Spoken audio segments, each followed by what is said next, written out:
this is the beta function. So this is beta of a comma b, which is the integral from 0 to 1 with the integrand t to the a minus 1 times 1 minus t to the b minus 1. A is greater than 0 and b is greater than 0.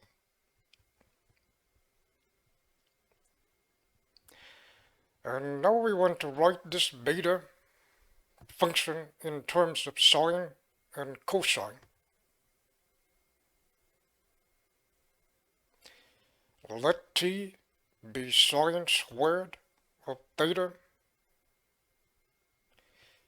Then the derivative of t with respect to theta would be 2 times sine of theta times the derivative sine of theta, which is cosine of theta. And so we have dt is equal to 2 sine of theta times cosine of theta d theta.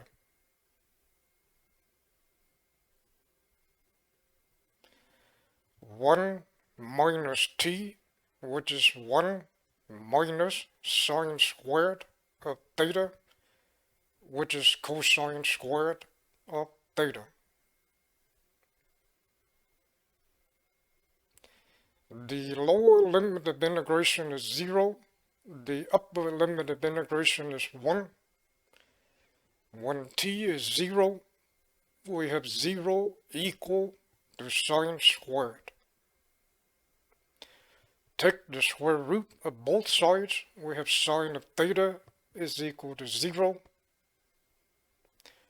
Theta is equal to sine inverse of 0, which is 0. When t is 1, we have 1 plus sine squared of theta. Take the square root of both sides. We have sine of theta is equal to 1. Or theta is equal to sine inverse of 1, which is pi over 2.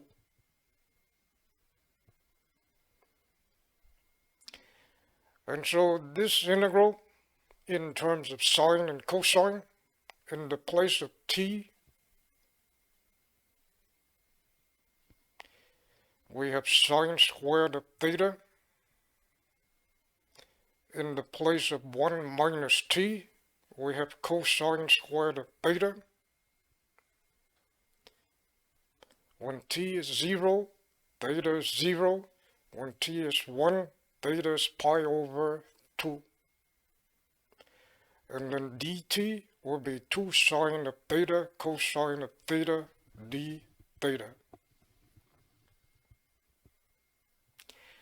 This is sine squared and then raised to the power of a plus a minus 1. And so 2 times a minus 1 is 2a minus 2.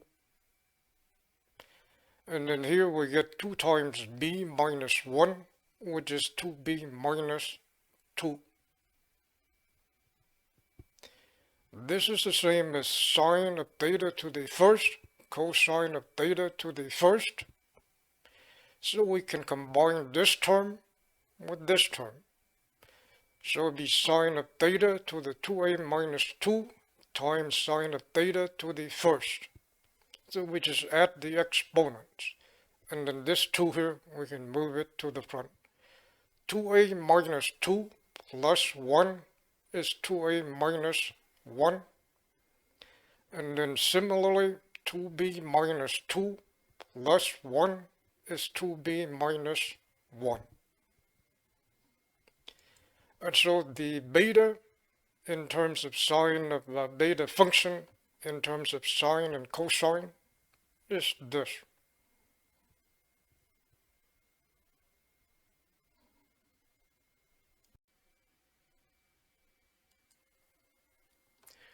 And so this is, so far we have seen that the beta function is this integral, and then we've also shown that it can also be written in terms of sine and cosine. And now we will write the beta function in terms of the gamma function.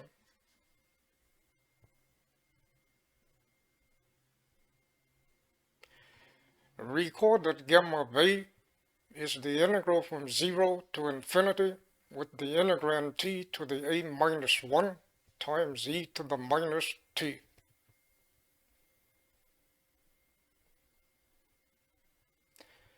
Now let t be x squared, then dt or dx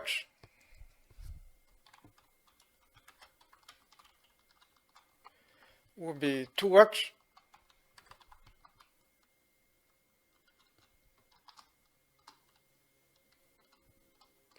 and so dt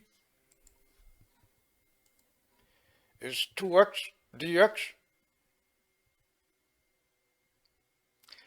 and so the integral of t to the a minus 1 times e to the minus t, in the place of t we have x squared, in the place of t we have x squared. Dt will be 2x dx. T ranges from 0 to infinity, and so x will also ranges from 0 to infinity. Since x is the square root of t,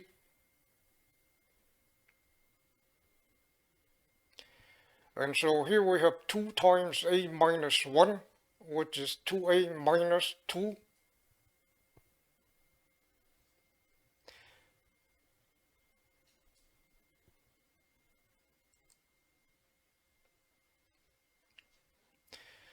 And this is the multiplication constant 2, so we can move it to the front.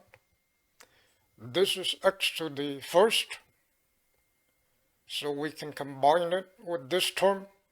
So it would be 2a minus 2 plus 1, since this is x to the first. 2a minus 2 plus 1 is 2a minus 1. And so gamma b in terms of x is 2 times the integral of x to the 2a minus 1 e to the negative x squared dx.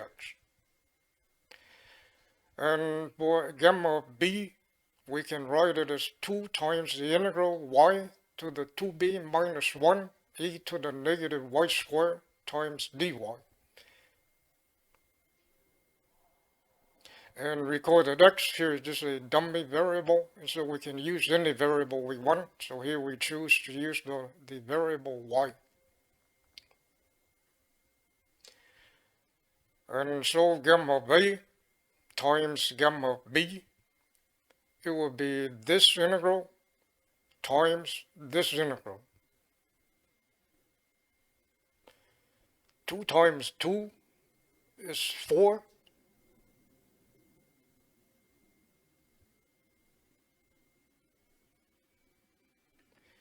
This integral is in terms of x, and this integral is in terms of y. So we can go ahead and move this right here, move this integral inside. Because with respect to y, this is just a constant, because there's no y here, and so we can move it inside.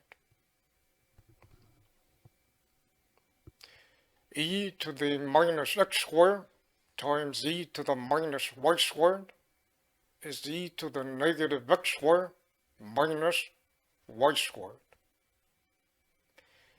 which can be rewritten as negative times the negative of x squared plus y squared.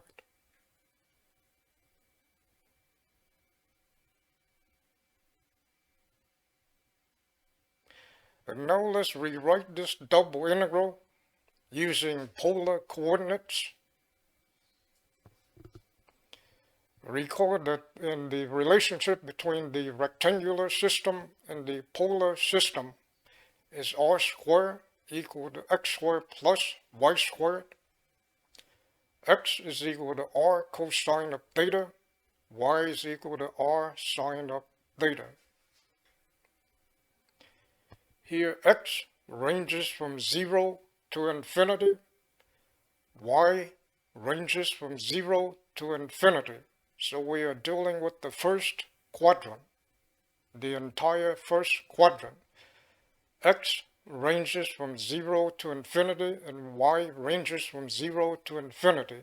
So we are dealing with the entire first quadrant. In the polar coordinate system,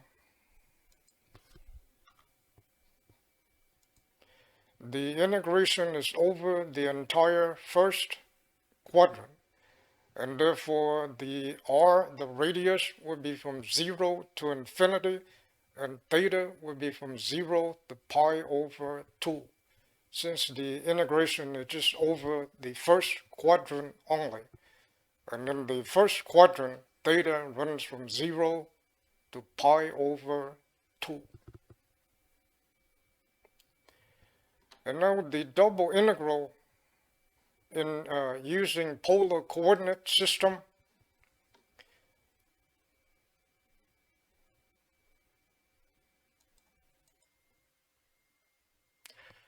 And this is how the double integral in the rectangular system and the polar coordinate system, this is how they related.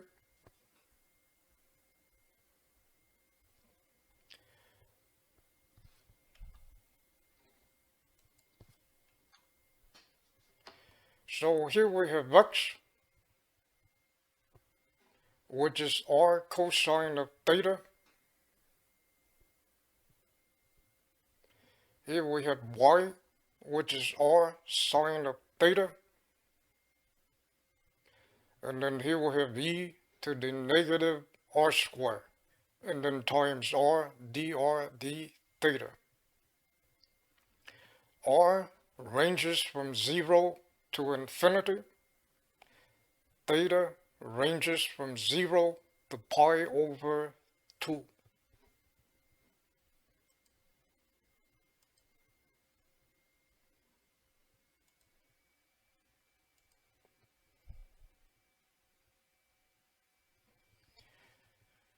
And so we can rewrite this.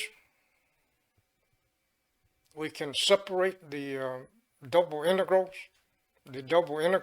into rewrite it as two separate integrals.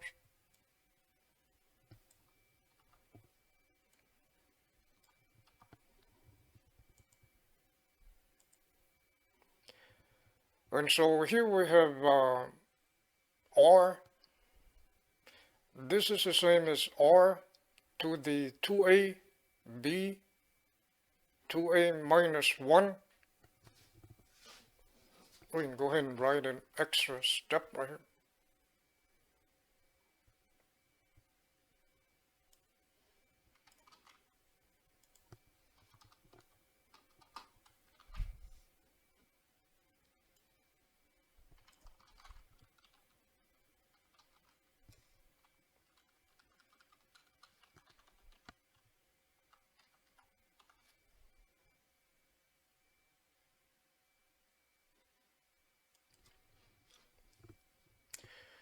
So this is the same as r to the 2a minus 1 times cosine of theta to the 2a minus 1.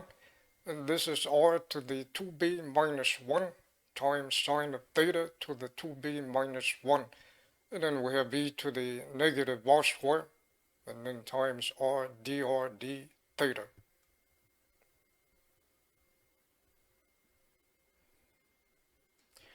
And so the 4, we can write it as 2 times 2. And then here we have the integral from 0 to pi over 2 of cosine of theta to the 2a minus 1 times sine of theta to the 2b minus 1, and then d theta. And then times the integral, and then 2 times the integral r to the 2a minus 1 times r to the 2b minus 1, which is 2a plus 2b minus 2. So 2a minus 1 plus 2b minus 2, which is 2a plus 2b minus 2. And then this is e to the negative r squared r dr.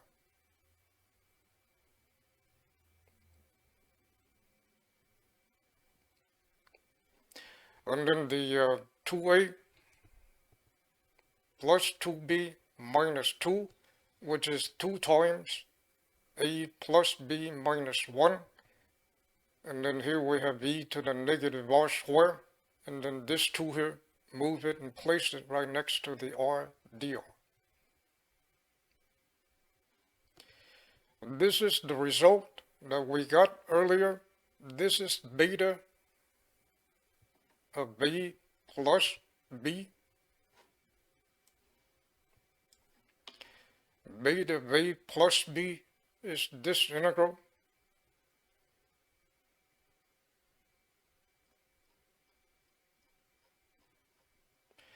And so this is beta of a, not plus b, but a comma b. And now we will show that this integral right here, this is gamma a plus b. This is the gamma function.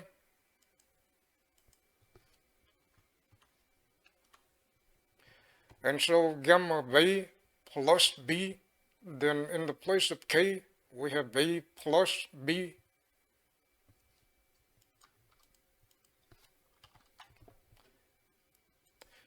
minus 1, and then times e to the negative t. And now we want to show that the integral r to the 2a plus b minus 1 times e to the negative r squared times 2r dr, this is gamma of a plus b also. Let t be r squared. And so r to the 2 times a plus b minus 1, which is the same as r squared, raised to the power of a plus b minus 1. But r squared is t, so we have t to the a plus b minus 1. And then from here, dt will be 2r dr.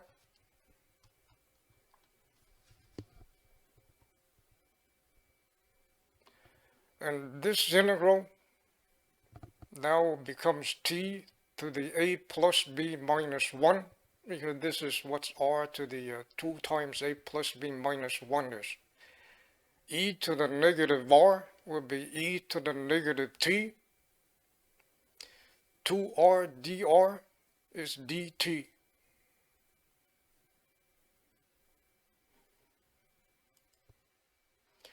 So we have this integral, which is the same as this, which is gamma of a plus b. And therefore this integral right here, this is gamma of a plus b. And so that's how we got a gamma of a plus b. And so in summary,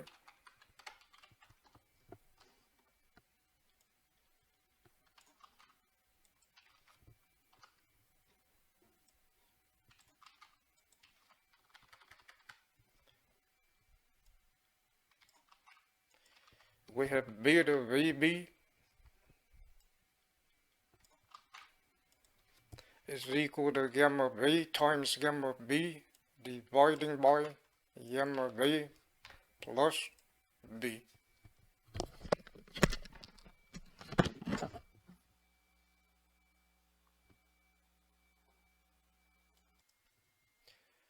And then earlier we have shown that the beta of A comma B can also be written like this. And now we've shown that the gamma function can also be written in terms of the beta function can also be written in terms of the gamma function.